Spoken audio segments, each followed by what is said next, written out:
મહેસાણા જિલ્લાના ખેરવા ગામના એક ખેડૂત જે ઘણા વર્ષથી પરંપરાગત ખેતી અને પશુપાલન કરતા હતા, પરંતુ ગયા વર્ષે તેમણે કંઈક નવું કરવાનો વિચાર કર્યો. પપૈયાની ખેતી તરફ વળ્યા.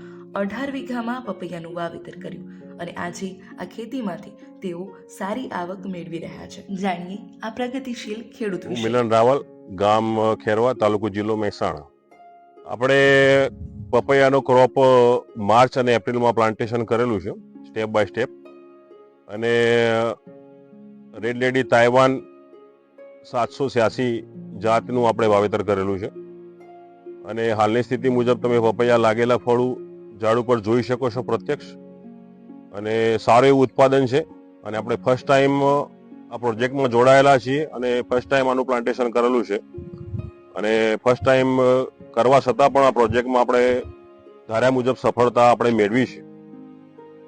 આપણે આ જાત તાઇવાન રેડ લેડી 786 VNR જાત છે અને જેન્યુઅન રોપા લાવ્યા હતા આપણે નિમસથી, MP જાગીર નર્સરી બરાડાથી.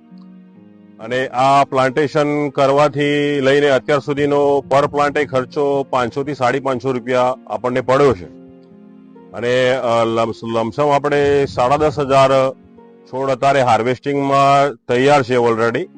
પ્લાન્ટેશન 11,500 છોડનું છે, પણ આપણે 11,500 નથી ગણતા, પણ આપણે 10,000 પ્લસ છોડવા આપણે ગણીએ છીએ, જે હાર્વેસ્ટિંગ માટે અને ઉત્પાદન માટે હાલ તૈયાર છે.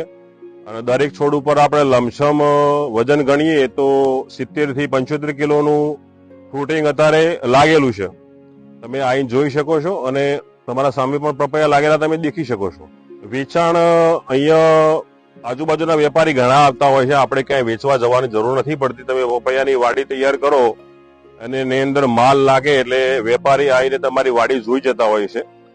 અને એમને યોગ્ય લાગે અને તમારા સાથે કન્સલ્ટિંગ સારું રહેશે અને એમનો ભાવ અને તમારો ભાવ સહમત થાય તો એમની ગાડી, એમના લેબર અને એમના કટિંગ કરવાવાળા સાથે એ લઈને આવે છે. કટિંગ કરી અને વજન જોઈ અને તમને ઓનલાઈન પેમેન્ટ 2 દિવસમાં કરી જતા હોય છે.